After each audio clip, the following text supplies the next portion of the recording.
تعالى نفعنا بعلومه في الدارين. مسكنا.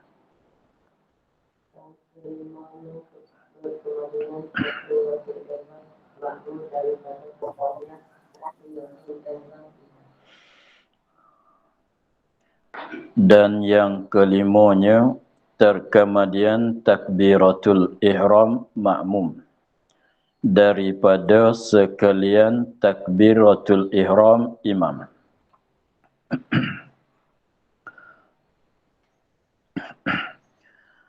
Dan yang kelima daripada 12 syarat bagi sah mengikut imam ialah terkemudian takbiratul ihram makmum.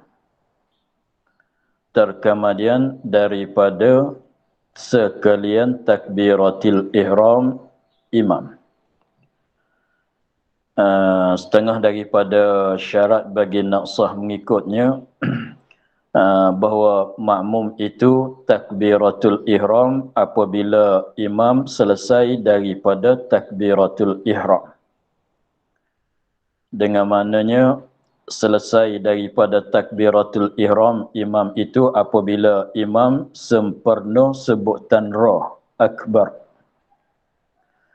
Apabila imam sempurna sebutan roh pada kataan akbar, maka bolehlah makmum terus masuk dalam takbiratul ihram. Selama mana imam tidak sempurna sebut roh akbar, maka tidak boleh makmum itu takbiratul ihram lagi. Sekiranya kalau imam tu belum selesai daripada sebutan roh akbar, makmum dah mulai Allah, maka itu tidak memadai, tidak sah mengikut. Jadi maknanya apabila selama mana imam tidak selesai daripada sebutan roh, makmum jangan sebut hamzah Allah. Kalau nak kira dengan halusinya begitu.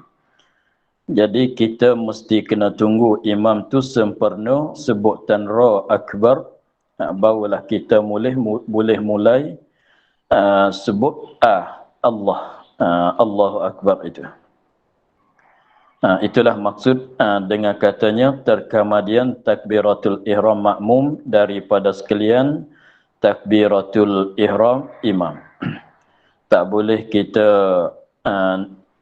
nak takbiratul ihram, kita makmum takbiratul ihram ketika imam belum selesai daripada takbiratul ihram, tak boleh. Apakah lagi kalau kita takbiratul ihram belum pada takbiratul ihram imam. Itu lebih aula lagi lah dengan tidak sah.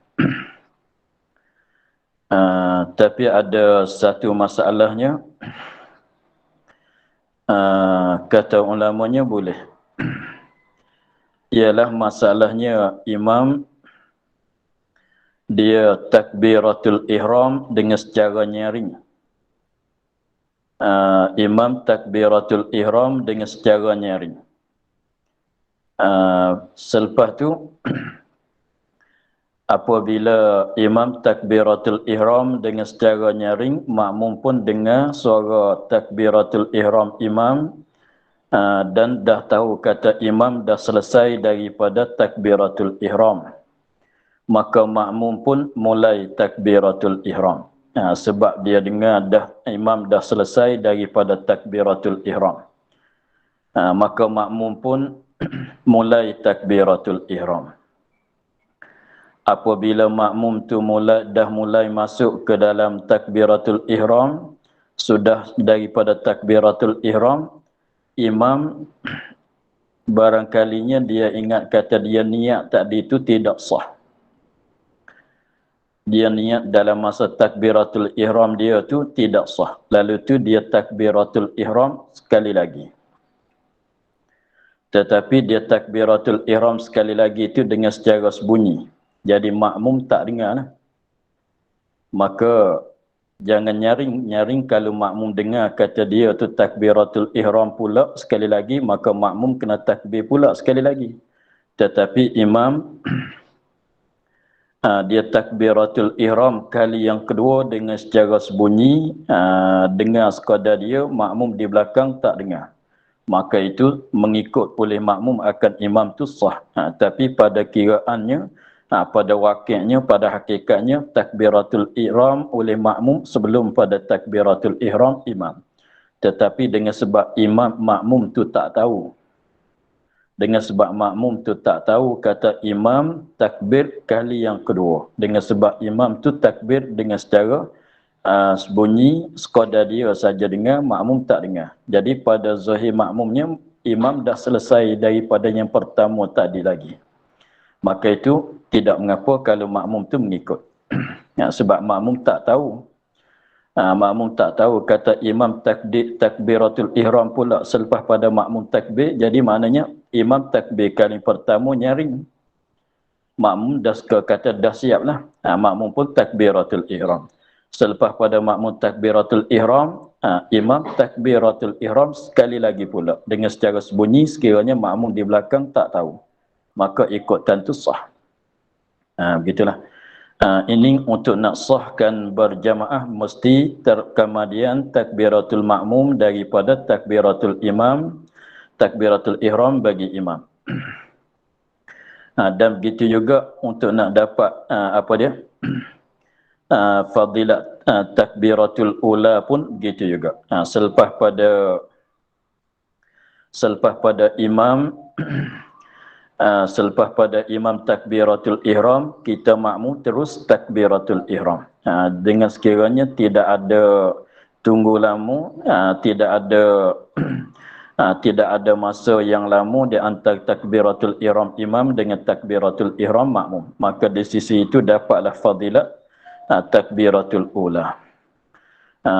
Dengan sebab untuk nak dapat fadilat takbiratul ula tu, kalau kita nak mengucap usalli, seeloknya kita mengucap usalli itu bersama dengan imam.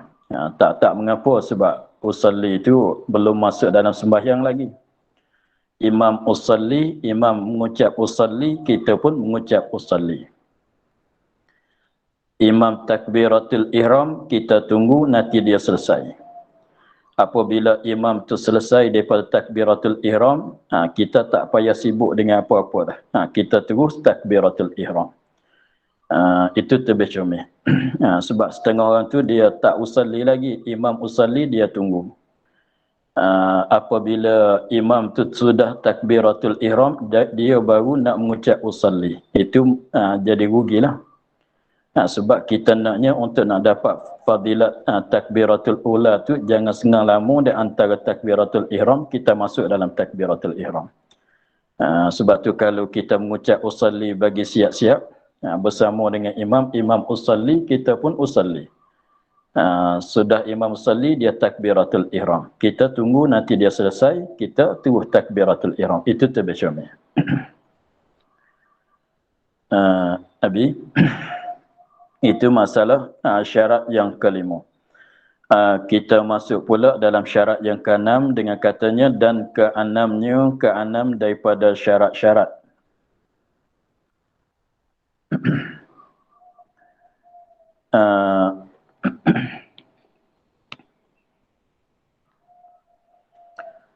Dan keenamnya bahawa adalah sembahyang imam sah pada i'tiqad makmum.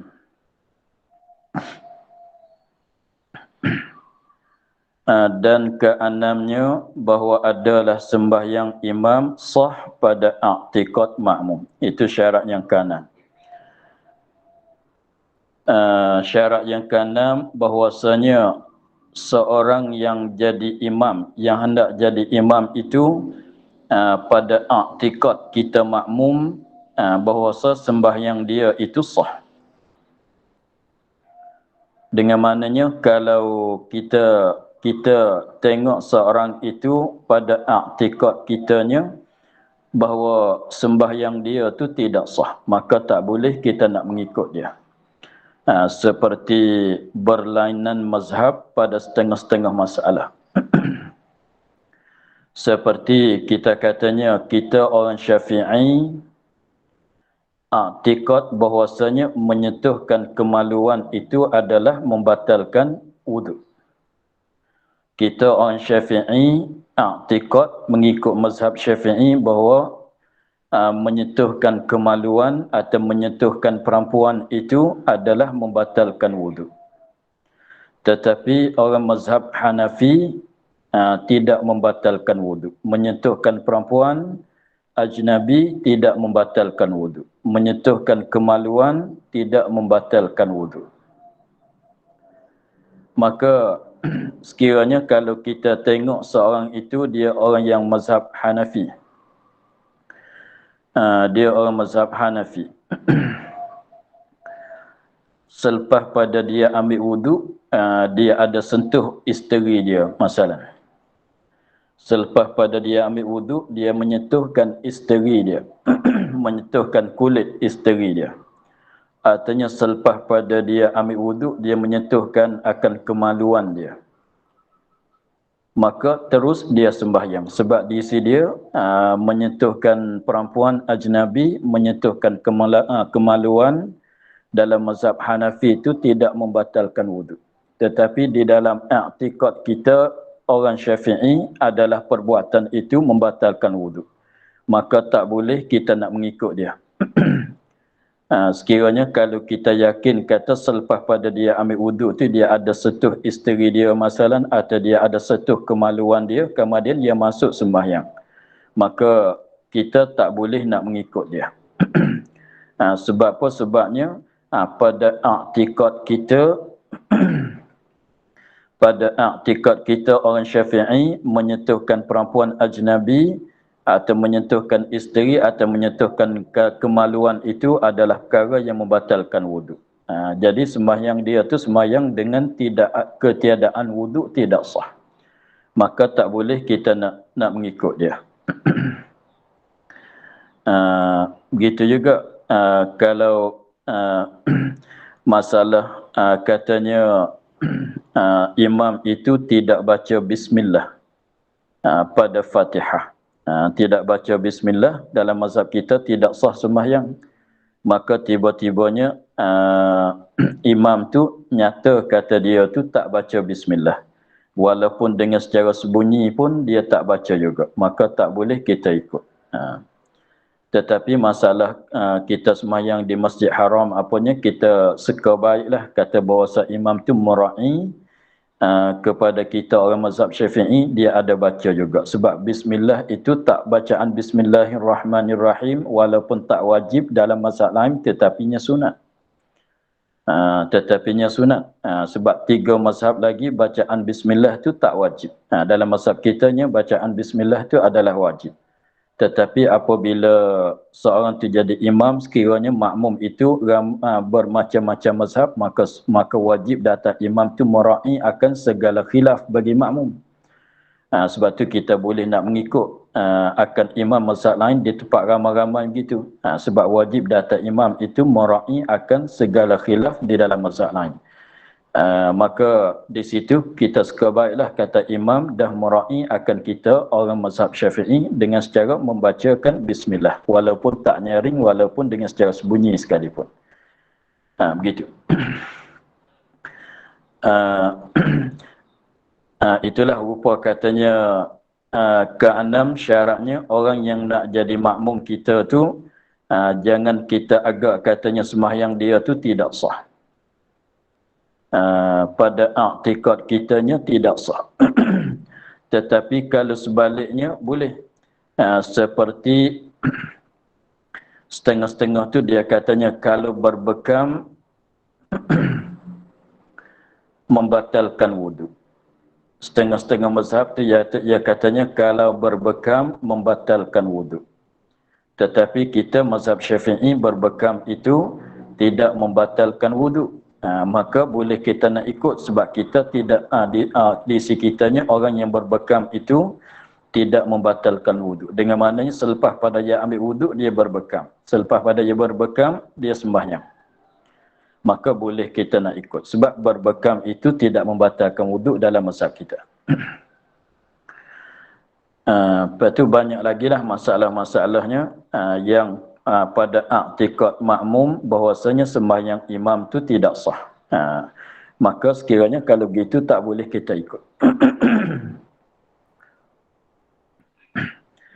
Dan ketujuhnya, ketujuh daripada syarat-syarat mengikut yang kesemuanya ialah bahawa adalah sembahyang imam terkaya daripada ulangi. Bahawa adalah sembahyang imam terkaya, yakni tak berhajat, tak perlu, terkaya, tak berhajat daripada ulangi. Mana sembahyang sekali lagi pula. Ulangi itu mana i'adah, sembahyang sekali lagi pula.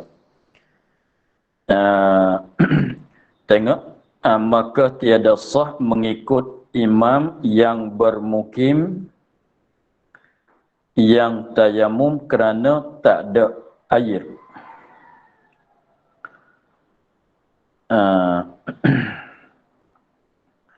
Maka tiada sah mengikut imam. Maka tidak sah kita makmum mengikut akan seorang imam. Imam tu yang bermukim. Bermukim ni kira pada ghalib. Sama juga orang musafir. Bermukim ni ini kira pada ghalib. Kata imam yang bermukim maknanya tidak musafir, tidak duduk dalam perjalanan, hanya ada kat rumah, tidak duduk dalam perjalanan. Bermukim lawannya bermusafir. Bermukim lawannya bermusafir. Tapi sebut kata bermukim ni berlaku di atas ghalib. Ghalib kamnya orang yang kebanyakan kitanya bermukim. Tapi sama juga kalau di dalam perjalanan dalam musafir. Imam yang tayamum, tapi tayamum dia tu kerana tak ada air. Bukan tayamum dia kerana sakit tak boleh gunakan air, bukan gitu. Bukan tayamum dianya kerana ketiadaan air. Tapi masalahnya begini. Dia masalahnya boleh kita nak tayamum ganti daripada wuduk atau ganti daripada mani junub, mani wajib. Kita maklum bahwasanya tayamum ini ialah amalan yang ganti daripada wuduk atau ganti daripada mandi. Tayamum itu ialah amalan yang taharah, jenis taharah yang mengganti akan wuduk, yang mengganti akan mandi. Sekiranya kalau tak ada air untuk nak ambil wuduk, tidak ada air untuk nak mandi, kita gantikan dengan tayamum. Maka masalah sembahyang dengan tayamum ini ada beberapa masalah. Setengah daripadanya kalau kita sembahyang dengan tayamum tak payah ulang lain. Tak payah sembahyang pula, tak payah diulang. Seperti kita tayamum dengan sebab keuzuran tak boleh gunakan air. Kita tayamum dengan sebab keuzurannya ialah tak boleh menggunakan air. Maka apabila kita tayamum dengan sebab uzur tak boleh guna air, maka sembahyang kita tu dah memadai, tak berajak kepada diulangkan.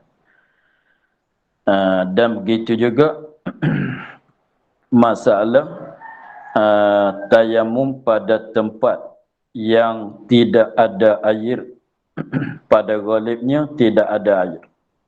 Maka kita cari air tak berjumpa. Padahal tempat itu ghalib-ghalibnya tidak ada air. Maka tayamum itu memadai, sembahyang itu tak payah diulangi. Tetapi masalah sembahyang dengan tayamum yang wajib diulanginya masalah satu masalah saja. Yang mana pengarang kita cerita tu sebut tu dengan secara umum. Dia katanya maka tiada sah mengikut imam yang bermukim. Yang bermukim ni kita jaga sikit, sama juga orang yang musafir. Sama juga orang yang musafir. Yang tayamum kerana tak ada air, kerana tidak ada air. Tetapi kita kait sikit, jaga sikit, kerana tidak ada air, yakni pada tempat yang ghalib ada air. Yakni pada tempat yang ghalib ada air. Yakni pada tempat yang ghalib ada air. Jadi dia begini. Tengok di tempat. Kalau kita katanya tempat kawasan ini, kawasan kita ada tu lah. Tak kira kita ada bermukim ke, kita ada di suatu tempat dalam perjalanan kita ke, artinya duduk di rumah-rumah. Tapi contohnya kalau musim kemarau. Musim kemarau tu ghalibnya tidak ada air. Tidak ada air. Ini kita tak boleh nak gambarlah kat rumah kita ni, kat kawasan kita ni. Sebab kawasan kita ni air banyak walaupun musim kemarau sekalipun. Tapi setengah-setengah tempat tu, kalau musim kemarau memang air tidak ada langsung. Maka air, apabila air tidak ada, apabila masuk waktu, wajib kita mencarikan air. Apabila kita cari-cari air, tak dapat, tak jumpa. Maka kira katanya kita tidak ada air. Maka boleh kita nak tayamum. Maka tayamum sudah selepas pada kita tayamum, kita semayang. Maka semayang itu tak payah diulangi. Sebab apa? Sebab kita tayamum dengan sebab tidak ada air, lagi pulanya tempatnya tempat yang ghalib tidak ada air. Jadi maknanya tayamum sebab tak ada air, lagi pulanya tempat itu tempat yang tempat yang ghalibnya tidak ada air. Maka tayamum itu, semayang dengan tayamum itu tak payah diulangi. Yang masalah kita di sininya, masalah katanya kena ulang tu, masalahnya semayang kerana tidak ada air. Tetapi tempat itu, kawasan yang biasa-biasanya ghalib-ghalibnya ada air. Cumanya hari itu kita cari tak jumpa. Contohnya apabila masuk zuhur. Apabila masuk waktu zuhur, kita tidak ada air di rumah kita. Artinya tempat duduk kitanya, di kita ni tidak ada air. Maka kita pergi cari air, pusing-pusing kat kawasannya untuk nak carikan air. Dengan sebab ghalib tempat ini ada air. Tetapi kita cari-cari tak jumpa, tak dapatkan air. Lalu tu dengan sebab tak ada air tu kita tayamum. Maka tayamum kita semayang. Maka semayang itu wajib diulangkan. Itu masalah itu saja. Jadi kerana tayamum tak ada air, mana kerana tidak ada air, lagi pula tempat itu ghalib-ghalib ada air.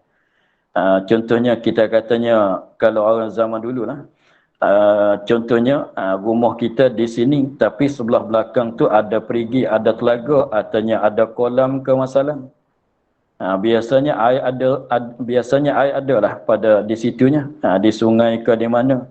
Apabila masuk waktu zuhur, kita tidak ada air, kita pergi carilah air. Kita pergi cari air, kebetulannya tak jumpa air, tak dapat air. Maka kita tayamum, padahalnya tempat itu biasanya ada air. Maka tayamum itu kita semayang dengan tayamum itu wajib diulangi. Maka sekiranya kalau imam itu sembahyang dia wajib diulangi, maka maka tak boleh kita nak mengikut dia. Sebab pada hukumnya sembahyang dia tu tidak mesti kena ulang balik. Salah katanya, tapi nak kata tidak sah tu tak boleh lah. Nak kata sembahyang dia tidak sah tak boleh. Sembahyang dia tu dah sah untuk sementara nak dapat air. Sekiranya kalau mati dalam keadaan begitu, lepas dah daripada tuntutan sembahyang, lepas dah daripada berdosa tak sembahyang. Tetapi dengan sebab apabila belakang hari apabila dapat air, maka wajib dia ambil wuduk sembahyang lain. Kena buat balik. Begitu. Maka orang ini tak boleh kita nak mengikut jadi makmum dia. Begitu juga masalah perempuan yang mustahadah. Masalah perempuan yang mustahadah, pada setengah masalahnya sembahyang dia itu mesti diulang. Tapi bukan semualah. Setengah-setengah masalah perempuan yang datang darah istihadah, sembahyang dia wajib diulangi, wajib diiadahkan. Maka tak boleh perempuan lain mengikut dia jadi makmum. Begitulah.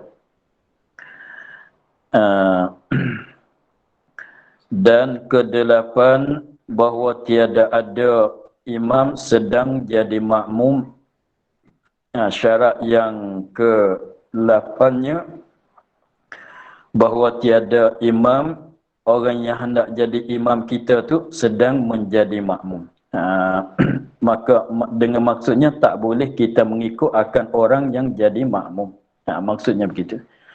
Maksudnya tak boleh kita mengikut akan seorang yang sedang jadi makmum. Kalau pernah jadi makmum itu tak mengapa. Contohnya seperti kita, seperti seorang itu dia imam, dia asalnya dia jadi makmum. Asal awal-awal sembahyang dia jadi makmum. Sembahyang boleh 2 rakaat, imam dia beri salam. Apabila imam dia beri salam, contohnya kalau sembahyang zuhur, sembahyang boleh 2 rakaat, imam dia beri salam. Apabila imam dia beri salam, dia pun bangun sambung rakaat yang ketiga. Ketika dia sambung rakaat yang ketiga itu, dia dah putus dengan imam sebab imam dah beri salam. Maka bolehlah kita nak mengikut dia tu, sebab yang tak bolehnya ketika kita hendak mengikut dia tu dia sedang jadi makmum. Maka itu tak boleh. Kalau katanya dia pernah jadi makmum tapi sekarang dah tak jadi makmum, sembahyang seorang diri, maka bolehlah kita nak mengikut. Begitu. Sebab itulah kalau misalnya kita katanya kita biasanya orang jadi imam. Biasalah kita jadi imam. Kemudian apabila kita sembahyang di belakang orang, maka sekiranya ada siapa-siapa mari beri jagaan kepada kita, mari cuit kita di belakangnya untuk nak jadi makmum kita.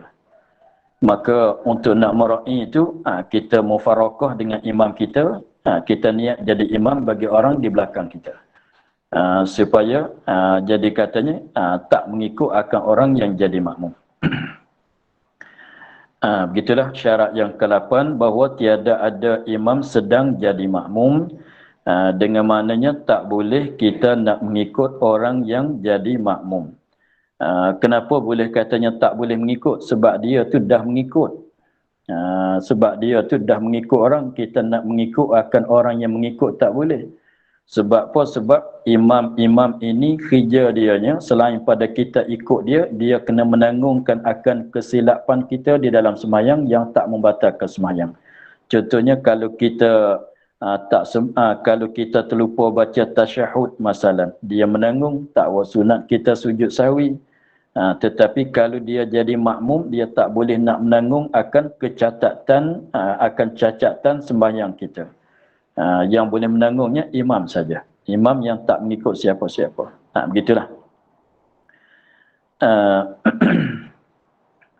Dan ke-9, bahawa tiada ada imam kurang daripada makmum. Dan ke-9, bahawa tiada ada imam kurang daripada makmum. Maknanya tak boleh kita mengikut orang yang kurang daripada kita. Kalau sama setaraf dengan kita boleh. Kurang tu sebab perempuan atau khunsa. Sa di belakang tu berkata. Kurang daripada makmum sebab perempuan atau khunsa. Dengan maknanya orang lelaki tak boleh mengikut orang perempuan.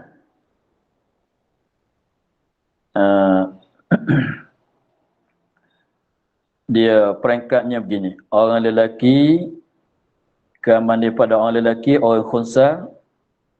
Keaman daripada orang khunsa, orang perempuan. Begitu. Jadi maknanya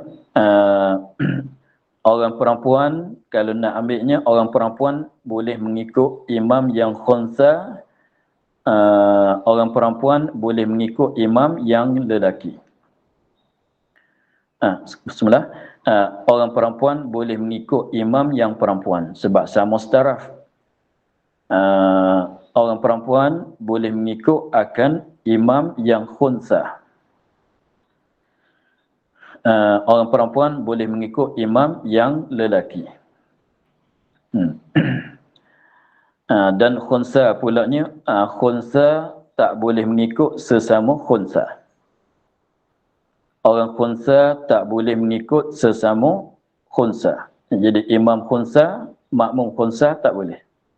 Sebab orang khunsa ni, kita tak tahu kata dia ni, kita ni tak tahu kata dia ni adakah orang lelaki atau orang perempuan. Sebab tak nyata kata dia orang lelaki, orang khunsa ni mana orang yang tak nyata kata dia lelaki, tak nyata kata dia tu perempuan. Tetapi kalau khunsa, mana khunsa tu orang yang ada dua kemaluan lelaki dan kemaluan perempuan. Kemaluan lelaki pun ada pada dia, kemaluan perempuan pun ada juga pada dia.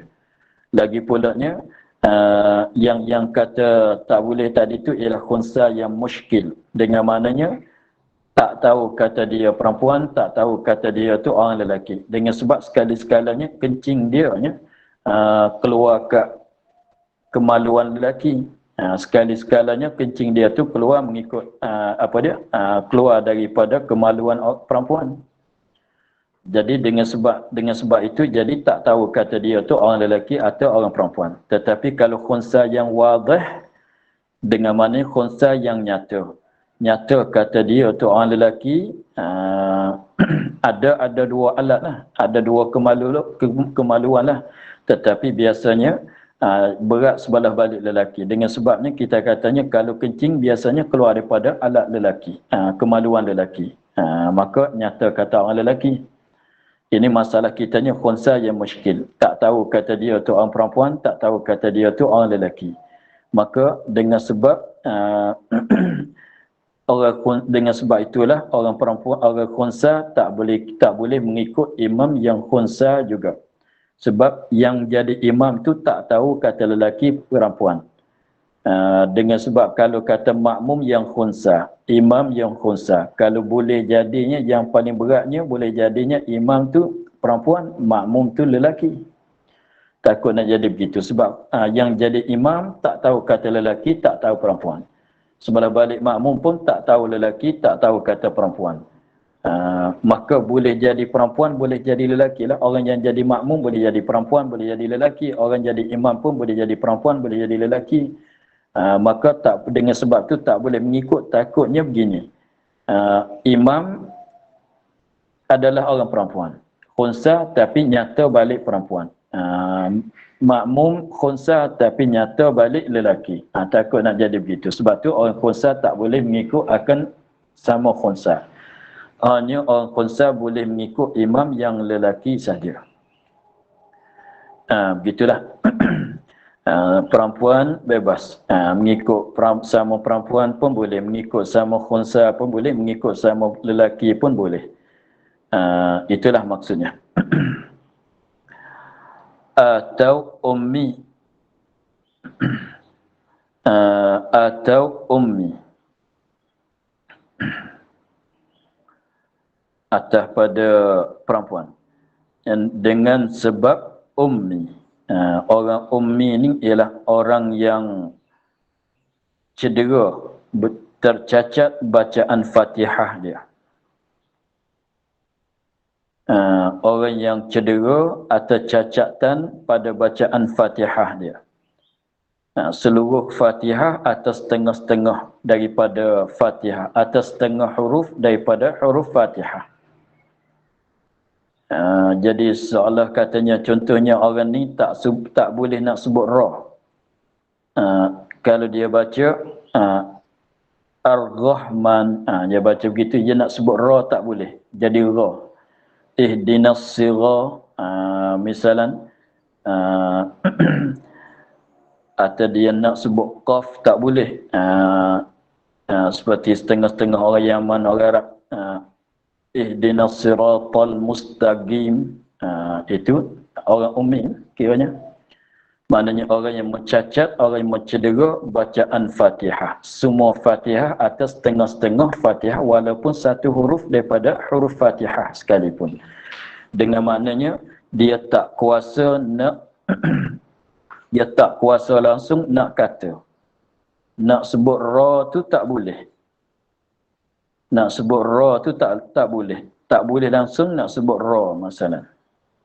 Artinya sebut boleh tapi tak kena dengan makhraj. Nak sebutkan satu huruf untuk nak keluar daripada makhraj dia betul-betul tu tak boleh.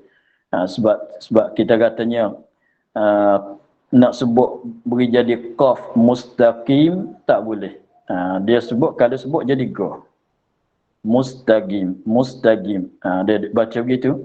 Itu maknanya dia tak mampu nak keluarkan suatu haraf daripada makhrajnya. Artinya dia tak pandai nak mentasydidkan haraf yang bertasydid. Contohnya dia baca maliki yaumidin. Nak kata middin tu tak boleh. Ihdinas sira, dia baca ihdinas sira.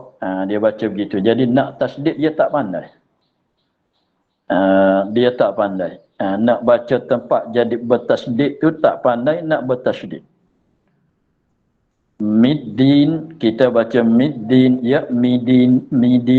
Tu maknanya tak pandai nak tasydid. Itu orang ummi juga. Begitulah.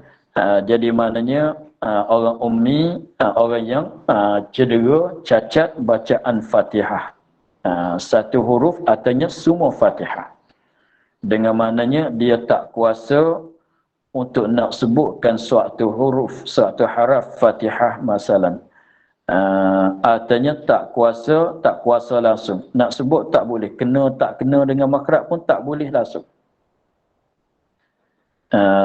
Artinya tak kuasa nak bagi keluar daripada makhraj. Begitu. Artinya tak kuasa nak mentasydidkan akan haraf tempat bertasydid. Maka itu adalah orang ummi. Adapun sekiranya kalau seorang itu kuasa mengeluarkan suatu haraf Fatihah daripada makhraj, tapi tak sepenuh sangatlah. Kalau belajar dengan guru tajwid, kena tegur lagi lah. Banyak kena betulkan lagi lah. Tapi dah keluar daripada makhraj. Betul dah dengan makhraj. Tapi kalau kita belajar dengan guru tajwid yang kuat-kuat itu, memanglah tak nak betul lagi kita. Tak nak penuh sangat. Tapi dah keluar daripada makhraj dia. Maka itu dah memadai. Itulah maksudnya orang ummi. Orang ummi maknanya asalnya tu ibu. Sebab ini orang panggil mengikut panggilan pada masa jahiliyah dulu. Sebab Nabi kita pun dikatakan orang ummi. Sebab orang ummi ni asalnya orang yang tak pandai baca, tak pandai menulis. Cakap Arab tu bolehlah sebab dia orang Arab. Tetapi dia tak pandai baca, tak pandai menulis. Itu dikatakan Nabi kita, Nabiyun Ummiyun. Nabi yang ummi, yang tak pandai baca, tak pandai menulis. Tetapi maksud dengan ummi di sini ialah orang yang bacaan Fatihah dia tu tercacat. Dan sama juga dengan Fatihah ialah bacaan tahiyat. Ialah rukun qauli. Lepas tu sebab dipanggilkan ummi dibahasa kepada ibu tu sebab biasanya orang Arab pada masa dulu orang perempuan tak belajar. Orang lelaki saja yang belajar. Biasanya orang Arab pada masa dulu-dulu tu, pada masa awal-awal Islam dulu, biasanya orang perempuan tak belajar. Biasanya orang lelaki saja belajar. Itu pun tak ke semua. tak belajar menulis, tak belajar membaca. Biasanya kebanyakannya orang perempuan tak pandailah dulunya. Sebab tu orang lelaki kalau tak pandai baca, tak pandai menulis, dikatakan orang ni seperti ibu. Duduk dengan ibu dia. Kalau duduk dengan bapa dia, memang pandai baca, pandai menulis. Itu asalnya. Tetapi maksud kita di sininya ialah bukan maksud orang tak pandai baca, tak pandai menulis. Maksudnya orang yang mencacatkan bacaan Fatihah dia walaupun satu huruf. Maka orang ummi tak boleh kita mengikut dia. Tak boleh nak jadi imam bagi orang yang tidak ummi. Soalnya kalau sama-sama ummi boleh ke tidak? Itu kena tengok pula. Kalau sama pada tempat tak boleh sebut tu maka boleh. Seperti kita katanya sama-sama tak boleh sebut roh.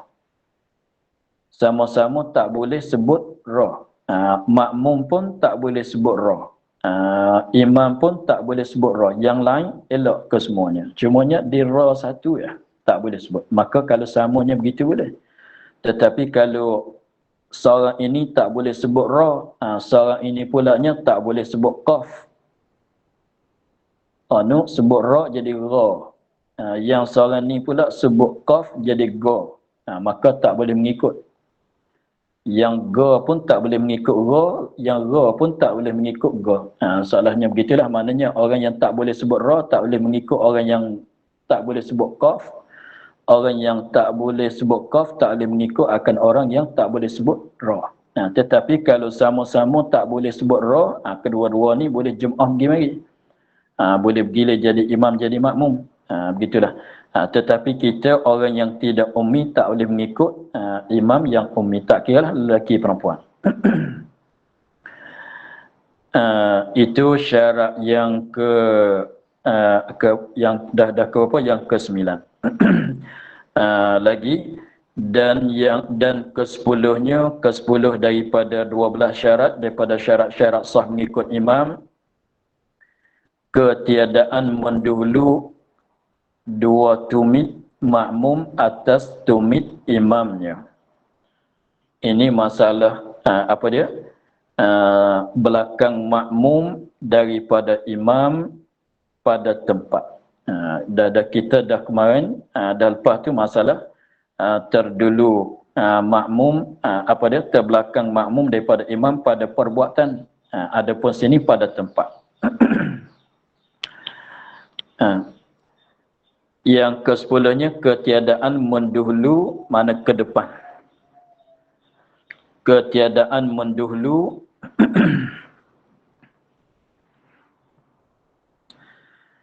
ketiadaan mendahulu dua tumit makmum. Ini kalau sembahyang berdiri, kira ditumit kalau dia sembahyang berdiri. Tapi kalau kira ditumit tu ketika berdiri, ketika rokok. Kira ditumit itu apa dia? Ketika berdiri dan ketika rokok. Maknanya kalau orang sembahyang berdiri itu kira ditumit. Tak kira di hujung jari. Kita tak kira di hujung jari. Sebab hujung jari itu boleh jadi tapak kaki orang tu besar, panjang, boleh jadi tapak kaki orang ni pendek. Sebab tu susah nak kira di hujung jari.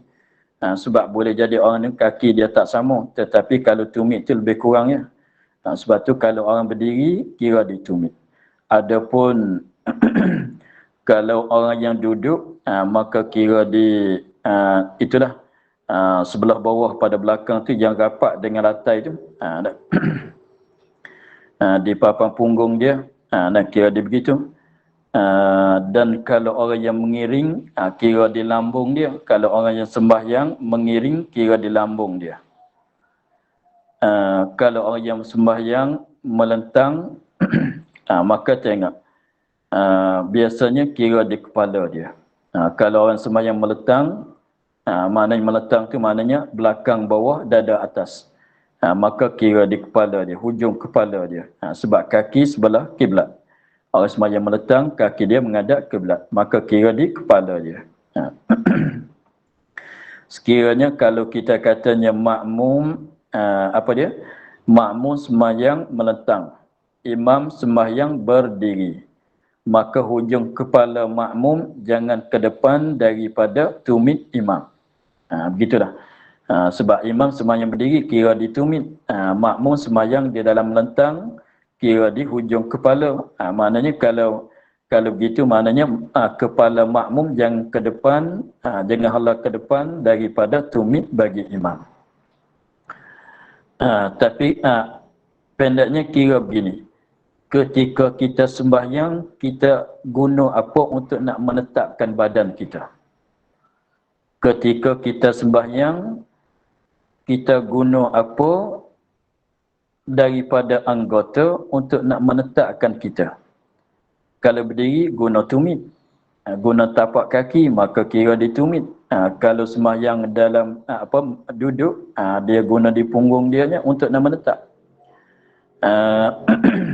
Kalau dia sembahyang dalam ngiring, maka dia menetap dengan lambung, maka kira di lambung. Begitu. Tetapi kalau sembahyang melentang, itu tengok pula.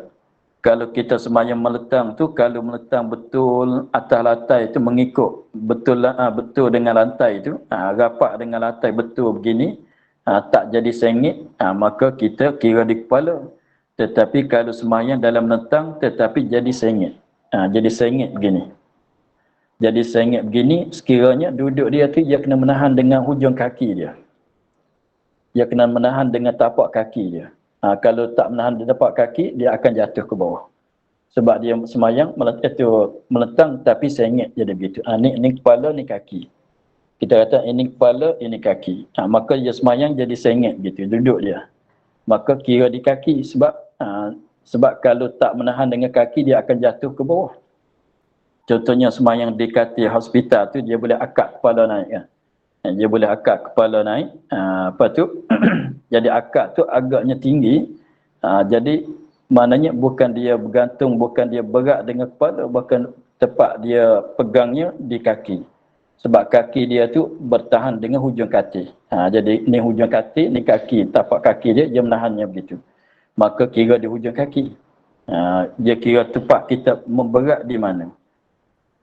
Sebab tu katanya kalau seorang itu, kalau imam dan makmum bergantung pada umpama kayu pada masa berdiri. Contoh ni bergantung begini. Ni ada kayu sebelah atas.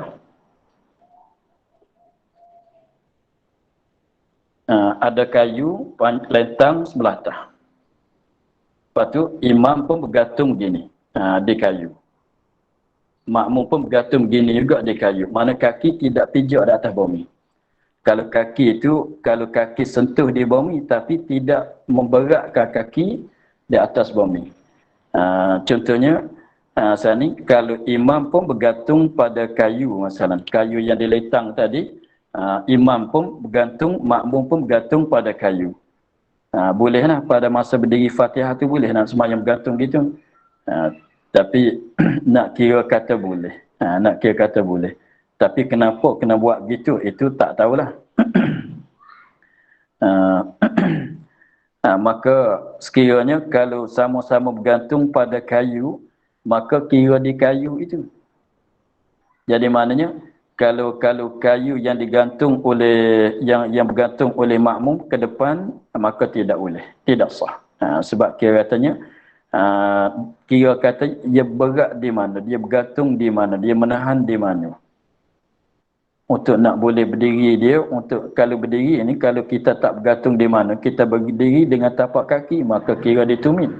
Tapi kalau orang ni berdiri tapi tapak kaki dia tak rapat ke bumi, tak rapat ke lantai, hanya dia bergantung dengan tangan dia. Jadi kaki tak rapat ke bumi, atau rapat tapi tak memberatkan di atas bumi, maka kira di besi dengan tepat yang bergantung. Kayu atau besi yang dia bergantung dengan tangan. Kira begitu. Bahasa Arab kata i'timad. Begitulah. Jadi pendek katanya apa dia? Jangan makmum terdahulu ke depan daripada imam. Lepas tu ke depan 2 tumit ke ataunya 2 punggung ke atau lambung, itu tengok keadaan kita sembahyang dah. Tetapi masalah kalau kita sembahyang berdiri, dengan 2 tapak kaki, kalau kita sembahyang berdiri dengan 2 tapak kaki, maka dia katanya ketiadaan mendahulu 2 tumit. Dia kata 2 tumit. 2 tumit dia kata ketiadaan mendahulu 2 tumit makmum atas tumit imam. Yani atas salah satu daripada tumit imam. Contohnya, tetapi pasal dia kata 2 ni, kalau sebelah tak apa lagi. Kalau sebelah tak apa lagi. Sebelah macam mana? Seperti dia duduk, jadi kaki dia tu jadi begini. Jadi tak sama begitu. Bahkan tapak kaki dia tu jadi rupanya begini. Maknanya tak sama tinggi. Macam orang nak berjakah tu. Jadi dia katanya 2 tumit. Tetapi kalau 1 tumit ke sebelah kanan depan pada imam, 1 tumit sebelah kiri belakang pada imam, itu boleh lagi. Cumanya makruh lah. Jangan apa dia? Jangan 2 tumit tu depan daripada tumit imam. Janjinya kalau kita katanya sama-sama duduk begini ke semua. Sama-sama duduk begini ke semua. Kaki jadi tak sama begini dak. Bahkan ke depan sebelah, belakang sebelah. Imam pun duduk begitu, berdiri begitu, makmum pun berdiri begitu juga. Maka tumit yang sebelah belakang bagi makmum jangan ke depan daripada tumit yang sebelah belakang bagi imam. Dia katanya jangan mendulu 2 tumit. Kalau sebelah tumit tak apa lagi. Kalau sebelah tumit tak apa lagi. Dengan maknanya kaki sebelah kanan depan daripada kaki imam. Tetapi kaki sebelah tapak kaki sebelah kiri belakang daripada tumit imam. Boleh lagi lah mengikut tu, cumanya makruh. Meluputkan fadilat jemaah. Tapi kalau soal sah ke tidak, sah. Sembahyang sah mengikut. Begitu juga kalau sama. Ya, syaratnya jangan mendahulu. Jangan mendahulu. Kalau sama tak apa lagi. Cuma sah lagi, tetapi makruh meluputkan fadilat. Jangan mendulu 2 tumit. Tu dia perkataan tu mesti dihalusikan. Mendulu, jangan mendulu, boleh jadi belakang. Yang belakang tu yang naknya. Kalau sama pun tak mendulu lagi. Tetapi mendulu tu jadi hukum makruh meluputkan fadilat jemaah. Mendulu 2 tumit. Mendulukan 2 tumit. Kalau mendulukan sebelah tumit saja, tak apa lagi. Sah mengikut lagi. Begitu. Lepas tu pulaknya, satu perkara lagi, masalahnya ketiadaan mendulu ni, kita sepatutnya ingat mendulu tu, walaupun dengan mendulu tu dengan perbuatan makmum atau dengan perbuatan imam atau tidak dengan perbuatan kedua-dua. Mendulu dengan perbuatan makmum sendiri atau dengan perbuatan imam atau dengan tidak perbuatan imam, tidak perbuatan makmum. Jadi maknanya mendulu dengan perbuatan makmum. Mana makmum sengaja ke depan daripada imam. Sengaja dia duduk ke depan daripada imam. Kalau dengan sebab perbuatan imam pun membatalkan sembahyang juga. Contohnya kita asalnya berdiri di belakang imam dah, tetapi imam tu dia undur ke belakang. Imam dah ke depan, kita dah belakang dia. Tetapi imam tu nakal, dia undur apabila kita mengikut dia, di belakang dia undur ke belakang sehingga dia tu jadi belakang pada kita makmum. Maka membatal juga. Maka sekiranya kalau imam buat begitu, kita mufaraqah. Asal imam di depan, kita belakang dah pada dia. Tapi dia hundur belakang. Hundur-hundur sehingga dia tu jadi apa dia? Jadi belakang pada kita. Maka nampak dia nak jadi belakang pada kita, kita niat mufarakah. Itu dengan perbuatan imam atau tidak dengan perbuatan imam, tidak dengan perbuatan makmum. Seperti imam dan makmum, dia kedua-dua di atas perahu. Imam dan makmum dia sembahyang di atas perahu. Contohnya imam di sini, imam di sini, sebelah sana kiblat, sebelah sana kiblat, kita katanya dah kenalah.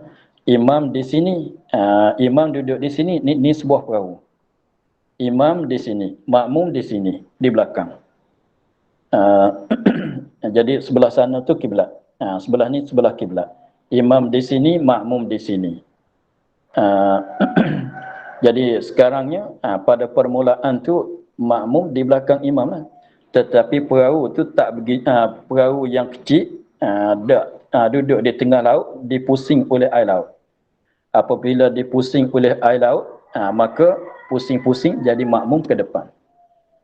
Maka kalau tak niat mufarakah, batal sembahyang. Begitulah kalau sama-sama di atas perahu, dia kena pusing. Kalau dipusing sehingga membawa kepada imam tu ke belakang, makmum jadi ke depan, maka tak boleh dah tu, mesti kena niat mufarakah. Begitu juga macam orang sembahyang di atas katil yang ada tayar di kaki dia, tengah-tengah sembahyang katil tu berpusing. Katil tu berpusing, jadi imam tu belakang, makmum ke depan. Apabila nak jadi begitu, kita niat mufarakah. Jangan kita ikut imam lagi. Sebab mendulukan makmum di atas tumit imam, itu tidak sah mengikut. Begitulah. Itu semuanya disebut-sebut dalam kitab fiqh kesemuanya. Untuk kita nak bagi gambaran, walaupun masalah katanya benda-benda yang sebut tadi itu jarang-jarang nak berlaku sekalipun, untuk kita nak jelaskan masalah kita. Maka untuk hari ini kita sekadar itu dulu, insyaAllah. Kita sambung lagi pada katanya ke-11, ketahui makmum akan berpindah imam daripada rukun kepada rukun dengan lihat atau dengar. Wallahu a'lam walhamdulillahi rabbil alamin.